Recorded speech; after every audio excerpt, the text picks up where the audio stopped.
that. Have you ever felt like you wanted to be a YouTuber? Me too. I felt like that for a long time. This is my plan for how I'm going to start YouTube in 2025 without quitting my 9-to-5 job. I want to start this off by saying I don't care if this video gets views or not. This video is just for me to document where I am in life right now, talk about why I want to get into YouTube or my current thoughts around it, and just share what I hope to get out of it. This video will serve two purposes.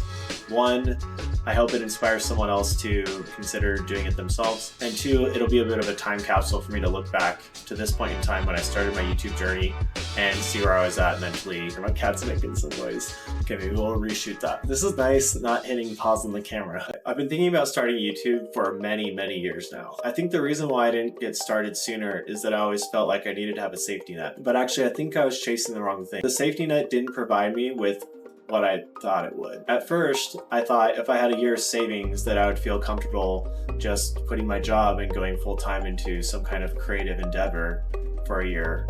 But that's not actually what ends up happening. What ends up happening is that it's scary to actually spend a year's worth of savings just to support your life. I think some people are able to do this, but I personally never have been able to. So then what I thought next was, okay, what if I have 2 years of savings?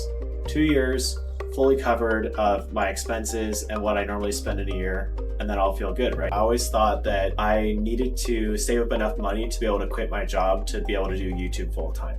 But the problem is, no matter how much money you save up for your savings, it still feels bad to spend your savings to live. So there's always this fear that you're just gonna spend all of your savings and then you'll have nothing left. I thought about it a lot, and for a little while there, I thought I was gonna leave my job.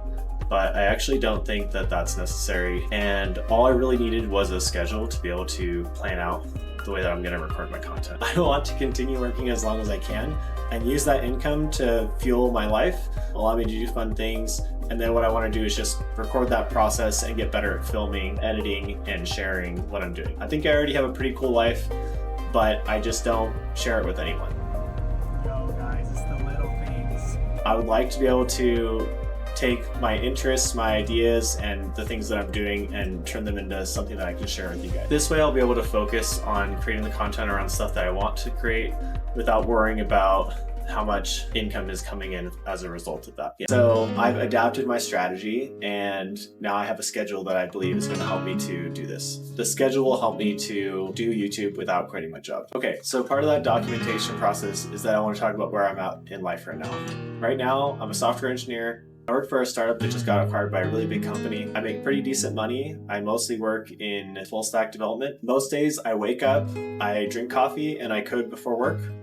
Or I write. I feel like both of those have been amazing for me. I haven't been writing until recently, but it's been huge for me to figure out what I want out of life. I code every day before work because I've always had this inner drive to be self-made.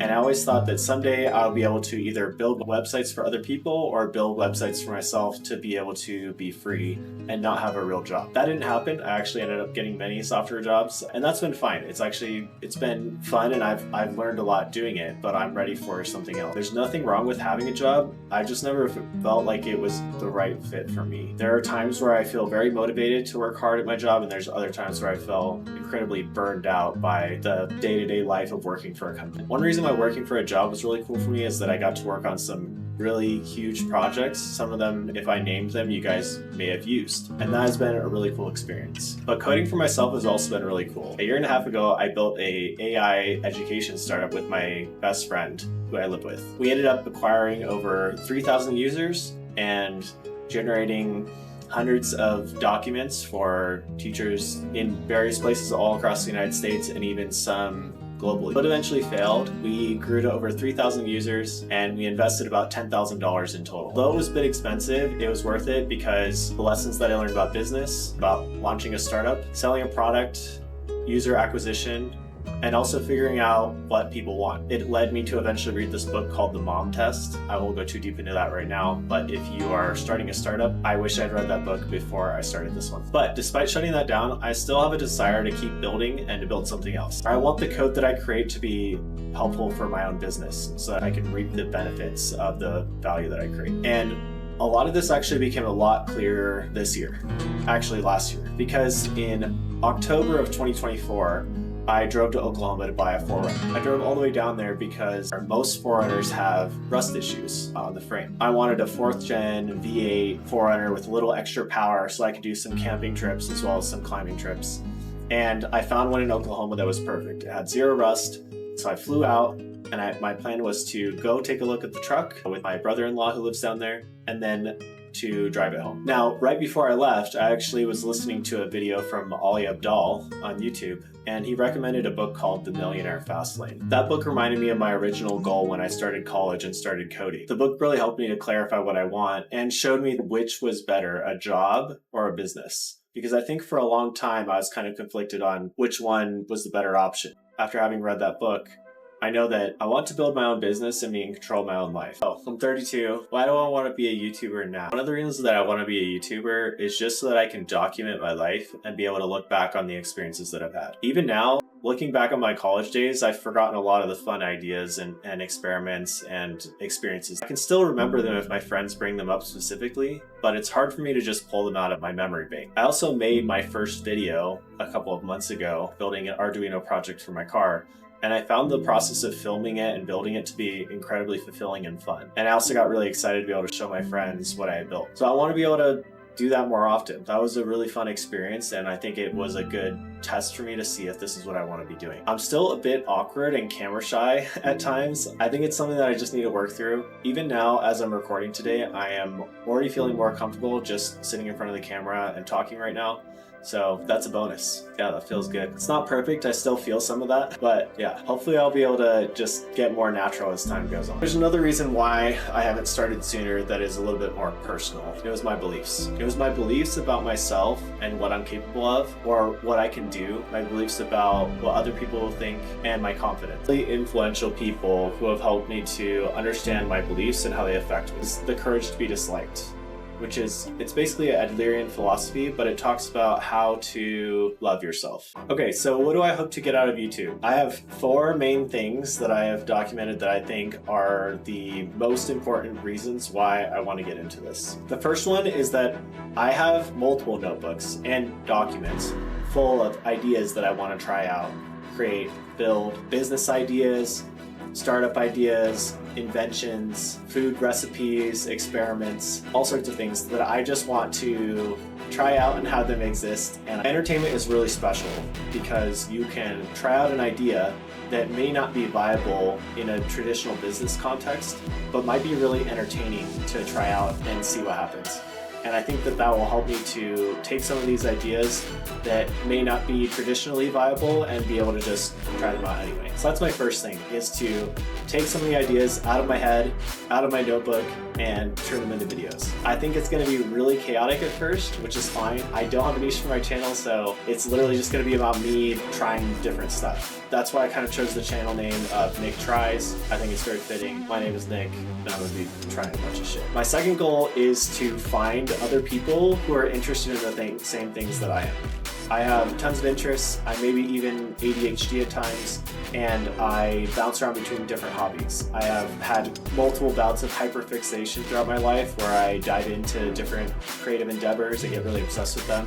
And I want to be able to just share that and then find other people who also love those things. And it goes both ways. I love finding people who are obsessive about their hobbies, about learning new skills or trying things out, and then hearing what they think is cool. I just want to be well connected with people who are excited about life and are building things or doing things. I think YouTube is a community where I'll be able to find like-minded people like that like to try things out and to learn and explore. Here's my cat who just hopped up, so I'll show you guys that guy. The third goal is to solidify this newfound set of beliefs about myself and the faith that I can do this. I think for most people, including myself, YouTube is a long journey and a difficult one, and I want to be able to show myself that I can also do this. So yeah. And the fourth is to just have more fun. I have this memory when I was a kid that I remember seeing adults being very serious, and I remember having this thought that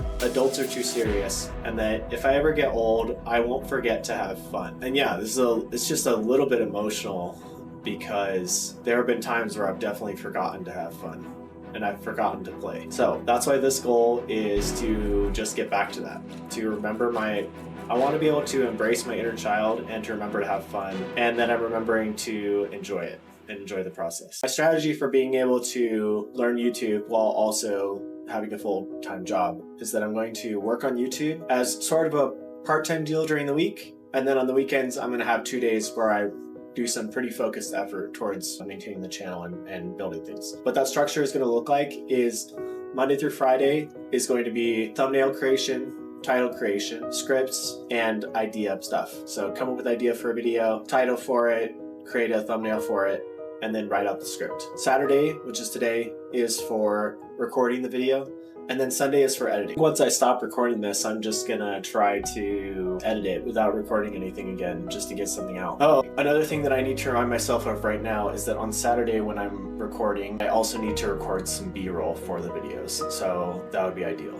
It'd be nice to have some B-roll already ready to go by the time I get to the editing stage. But that might not always happen. I might have to edit and then bring in some B-roll to talk over, and that's okay too. I'm still figuring out my process, so I'm not going to try to get too crazy about my process until I've already made my first 7 videos, which is a recommendation from Abdaal. I'm going to follow his advice for new YouTubers and just do exactly as he says. So that's 7 videos without worrying too much about the quality, just making sure that I upload 7 videos, and then after that trying to figure out, okay, what do I want to niche into and what's my process look like and how does it feel to make a video and stuff like that. So that's how I'm going to get started, is to just make sure that I get videos out the door. All right, I'm going to start editing now because I don't exactly know how this is going to go. I don't know, but like this is the first one, so let's see how it goes. If you watched all of that and you're still here, thank you for watching. That was long. I hope to meet some of you in the comments. Subscribe. All right, thanks guys. That's the end of the video. See you guys in the next one. Hopefully it'll be more entertaining than this. It'll be something real. Bye guys.